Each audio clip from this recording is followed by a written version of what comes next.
Kisah tragis Jajadijaya, pendiri Indomie yang terbuang. Pernahkah Anda bertanya-tanya siapa sebenarnya orang di balik Indomie? Mie instan yang telah menjadi bagian dari dapur hampir setiap keluarga Indonesia ini memiliki kisah pendiri yang hampir terlupakan. Bayangkan, Anda menciptakan salah satu merek paling ikonik di Indonesia, merek yang namanya diucapkan jutaan kali setiap hari, namun kemudian Anda kehilangan semua kendali atasnya. Bukan karena bangkrut, bukan karena produk gagal, tetapi karena dinamika kekuasaan korporasi yang mengubah segalanya. Ini adalah kisah Jajadijaya, seorang pengusaha visioner yang membangun Indomie dari nol, membawanya mendunia, lalu terpaksa menyaksikan karya hidupnya berpindah tangan tanpa bisa berbuat apa-apa. Kisah ini bukan hanya tentang bisnis, tetapi tentang kepercayaan, ambisi, dan pelajaran berharga tentang bagaimana kemitraan strategis bisa berubah menjadi pengambil alihan. Mari kita mulai dari awal. Lahir dari keterbatasan. Jajadijaya lahir pada tahun 1941 dengan nama Tionghoa Choa Mingguan. Indonesia saat itu masih bergulat dengan kemerdekaan yang baru diraih, ekonomi belum stabil, dan bagi keluarga keturunan Tionghoa seperti keluarga Jajadi, kehidupan bukanlah sesuatu yang mudah. Tidak ada catatan pasti tentang kota kelahirannya, namun yang jelas, masa kecilnya dihabiskan dalam kemiskinan yang nyata. Bukan kemiskinan yang romantis seperti dalam cerita motivasi, tetapi kemiskinan yang memaksa seorang anak memahami nilai kerja keras jauh lebih awal dari teman-teman sebayanya. Di tengah keterbatasan ekonomi dan tantangan sosial yang dihadapi masyarakat Tionghoa pada era itu, Jajadi tumbuh dengan karakter yang sangat mandiri. Tidak ada warisan keluarga besar, tidak ada koneksi bisnis yang kuat, yang ada hanya tekad untuk keluar dari lingkaran kemiskinan. Pendidikannya berlangsung di Medan, kota pelabuhan yang sibuk di Sumatera Utara. Di bangku SMA, sementara teman-temannya memikirkan masa depan sebagai pegawai atau melanjutkan kuliah, Jajadi sudah mulai memikirkan cara menciptakan nilai ekonomi sendiri. Ketertarikan pada dunia usaha bukan datang dari teori bisnis atau inspirasi pengusaha terkenal, tetapi dari kebutuhan praktis untuk bertahan hidup. Bagi Jajadi, berbisnis adalah jalan keluar paling masuk akal dari kemiskinan yang membesarkannya. Pada usia remaja, dia sudah memperlihatkan naluri dagang yang tajam, kemampuan membaca peluang, dan yang paling penting, keberanian mengambil risiko. Inilah fondasi yang akan membentuk perjalanan bisnisnya di masa depan. Memulai tanpa modal besar. Tahun 1959 menjadi penanda resmi Jajadi memasuki dunia wirausaha. Di usia 18 tahun, dia mulai berdagang secara mandiri, memanfaatkan jaringan pertemanan dari masa sekolah. Bisnis awal ini sederhana, modal terbatas, risiko tinggi, tetapi memberinya pelajaran yang tidak akan didapat dari bangku kuliah manapun. Dia belajar tentang kepercayaan, tentang bagaimana membangun reputasi dengan konsistensi, dan tentang bagaimana mengubah hubungan personal menjadi modal sosial dalam bisnis. 5 tahun kemudian, pada 1964, Jajadi bersama teman-teman SMA-nya mengambil langkah lebih besar. Mereka mendirikan firma Jangkar Jati, sebuah perusahaan distribusi barang. Ini bukan lagi usaha sampingan, tetapi bisnis formal dengan struktur yang jelas. Firma Jangkar Jati fokus pada distribusi dan logistik, bidang yang menuntut disiplin tinggi, jaringan yang kuat, dan kemampuan menjaga komitmen terhadap mitra bisnis. Kepercayaan yang dibangun perlahan akhirnya membuahkan hasil besar. British American Tobacco, salah satu perusahaan multinasional terkemuka saat itu, memberikan kepercayaan kepada firma Jangkar Jati untuk menjadi distributor mereka. Ini adalah lompatan signifikan. Dari usaha kecil berbasis pertemanan sekolah, Jajadi dan kawan-kawannya kini mengelola distribusi produk dari perusahaan global. Pengalaman ini membentuk cara berpikir Jajadi tentang skala, tentang standar internasional, dan tentang pentingnya sistem dalam bisnis besar. Masuk ke industri pangan. Awal dekade 1970-an menjadi titik balik terpenting dalam hidup Jajadijaya. Setelah membangun fondasi kuat di bidang distribusi, dia melihat peluang yang jauh lebih besar di industri pangan. Pada masa itu, konsep mie instan masih relatif baru di Indonesia. Masyarakat belum sepenuhnya familiar dengan makanan cepat saji, tetapi perubahan gaya hidup perkotaan mulai menciptakan permintaan akan solusi pangan yang praktis dan terjangkau. Tahun 1971, Jajadi bersama 3 rekannya, Wahyu Cuandi, Ulong Senjaya, dan Pandi Kusuma, mendirikan PT Sanmaru Food Manufacturing. Nama, Sanmaru, mungkin tidak familiar bagi kebanyakan orang, tetapi produk yang mereka ciptakan akan menjadi legenda. Mereka mengembangkan merek bernama Indomie, sebuah nama yang menggabungkan kata Indonesia dan mie, mencerminkan ambisi untuk menciptakan produk yang mewakili identitas bangsa. Jajadi dipercaya sebagai direktur PT Sanmaru, posisi yang menempatkannya di jantung pengambilan keputusan. Di tangannya, visi produk dibentuk, strategi pasar dirancang, dan fondasi operasional dibangun. Setahun kemudian, pada 1972, produk pertama diluncurkan, Indomie kuah rasa kaldu ayam. Peluncuran ini tidak langsung menggebrak pasar, tetapi menanam benih untuk pertumbuhan yang akan datang. Indomie hadir sebagai solusi sederhana untuk masalah sehari-hari. Makanan yang bisa disiapkan dalam hitungan menit, harga terjangkau untuk semua kalangan, dan rasa yang diterima lidah Indonesia. Pada tahap awal, tim Jajadi harus bekerja keras memperkenalkan konsep mie instan ke masyarakat yang masih terbiasa dengan makanan yang dimasak dari bahan mentah.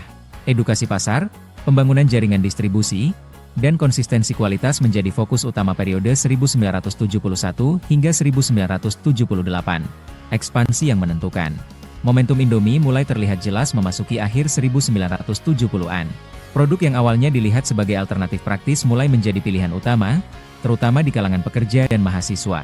Pada 1978, Jajadi naik menjadi Direktur Utama PT Jangkar Jati, memperkuat kontrol atas jalur distribusi yang menjadi kunci kesuksesan Indomie.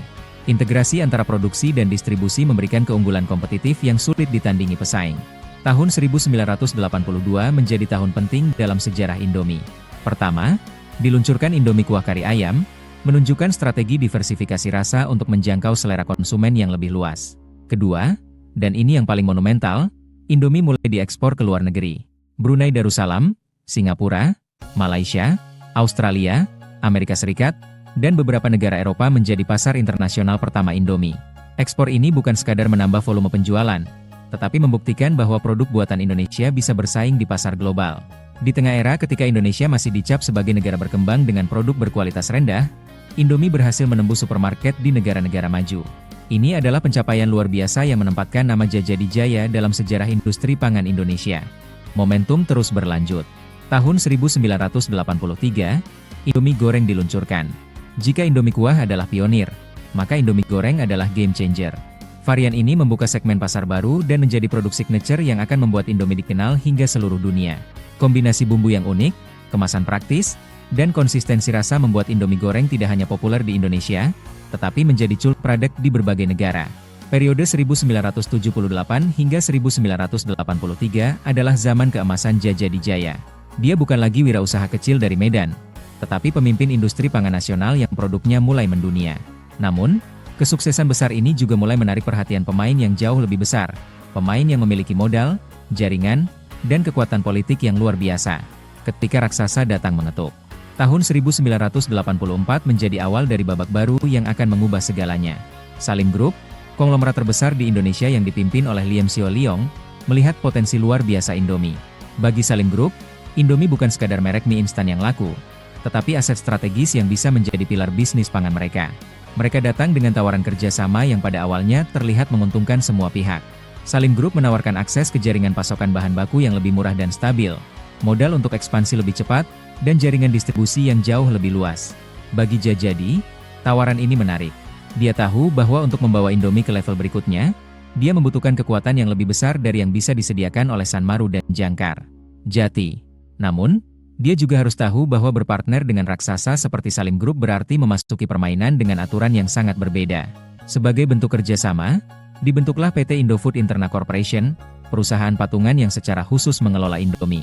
Struktur kepemilikan dirancang sedemikian rupa, Jajadi dan Jati Group memegang 57,5% saham, sementara Salim Group memiliki 42,5%. Di atas kertas, Jajadi masih menjadi pemegang saham mayoritas. Tetapi dalam praktik bisnis korporasi besar, persentase saham bukan satu-satunya faktor yang menentukan siapa yang benar-benar mengendalikan perusahaan. Yang mungkin tidak sepenuhnya disadari Jajadi saat itu adalah bahwa Salim Group memiliki sesuatu yang tidak bisa ditandingi oleh kepemilikan mayoritas, yaitu kendali atas rantai pasokan. Mereka menguasai pemasok tepung, bumbu, dan bahan baku utama lainnya. Ketergantungan operasional ini, pada akhirnya, akan memberikan Salim Group leverage yang jauh lebih besar daripada yang terlihat dari angka saham. Ketika segalanya berubah. Memasuki awal 1990-an, dinamika kekuasaan mulai bergeser. Salim Group melakukan konsolidasi besar-besaran di sektor makanan mereka, menarik berbagai perusahaan yang sebelumnya terpisah ke dalam satu struktur terpusat. Proses ini bukan sekadar reorganisasi administratif, tetapi penataan ulang yang mengubah keseimbangan kekuasaan dalam setiap perusahaan yang terlibat. Lalu datanglah tahun 1993, tahun yang akan mengubah hidup Jajadi Jaya selamanya.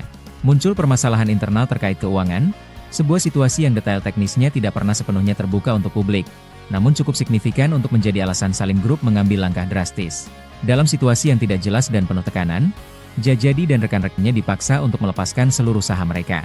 Ini bukan keputusan bisnis normal. Ini adalah pengambil alihan yang meninggalkan rasa pahit dan pertanyaan yang tidak terjawab. Apakah benar ada masalah keuangan? Atau ini strategi terencana untuk mendorong keluar pemegang saham lama?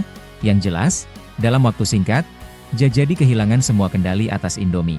Seluruh sahamnya beralih ke Salim Group, dan jalur distribusi Indomie dipindahkan ke PT Indomarko Adiprima, anak perusahaan Salim yang menangani distribusi.